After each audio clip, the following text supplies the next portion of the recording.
Welcome to another Now You Know video. Today we are going to be talking about the Gibson Les Paul and how to spot a fake. But first, let's learn a little bit of the history of this iconic guitar and why it is such a hot item to fake today.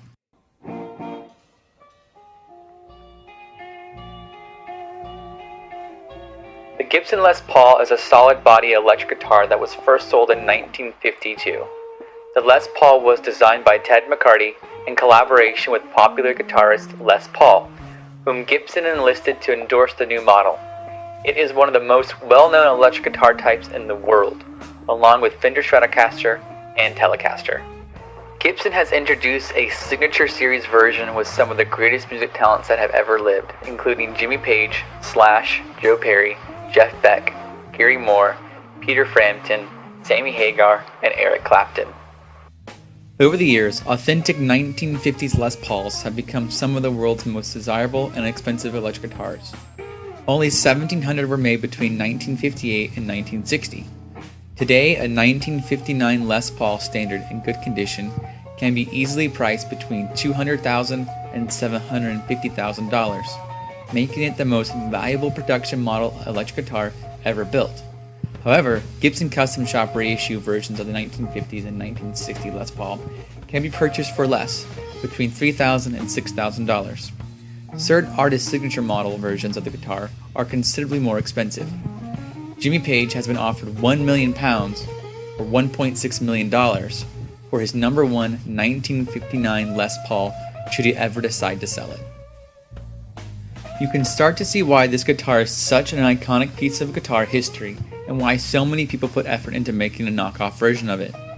We need to learn to protect ourselves from the knockoff versions by inspecting any Les Paul that comes into the store before loaning on it.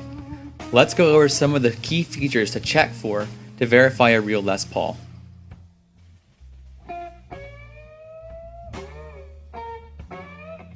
Take a look at the serial number on the back of the headstock. This is a very easy way to tell a fake Gibson to a real Gibson. The forgery has a deeper and larger font and is usually done very sloppily. Note the flecks of missing paint. In this case, the forgery has 9 numbers. A similar Gibson will have 8.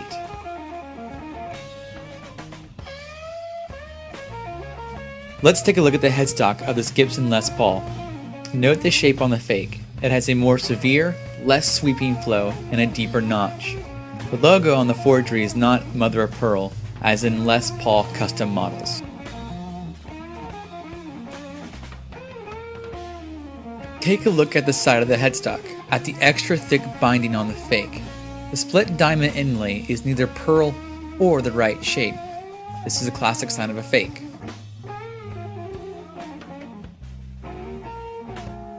If you take the truss rod cover off, you can quickly tell a fake Gibson to a real Gibson. The arrow in the fake Les Paul image that you see now shows that the 2-screw truss rod cover doesn't quite fit. The fact that the screw hole is mostly air is testament to that. The truss rod nut itself is not the right shape. Lastly, between the nut and the wood of the neck, there is no half-moon washer. The washer is there to spread the load when tightening the nut. Without it, there is a risk that this fake's nut will just tighten into the wood of the neck.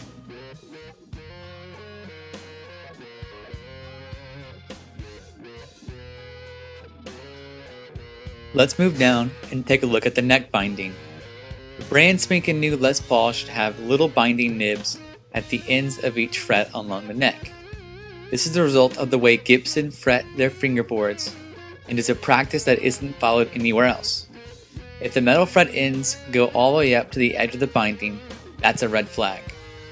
The forgery has cheap, malleable fret wire, and unlike the Gibson, the binding does not cover the edge of the fret.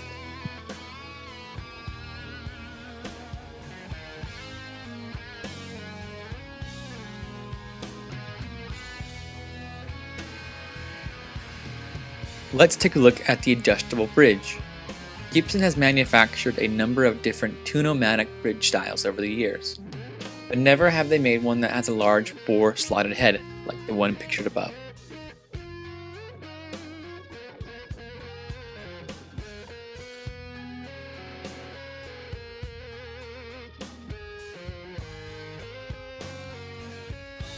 Let's take a look at the body of the Gibson. The Gibson Les Paul triple-bound body has crisp, clean lines along the edge. The forgery is wavy and a train wreck.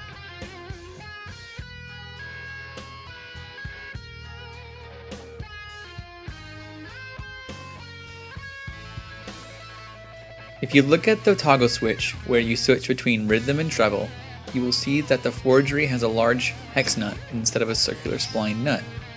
The toggle switch itself is also a bit longer. The font on the poker chip is larger than most Gibsons.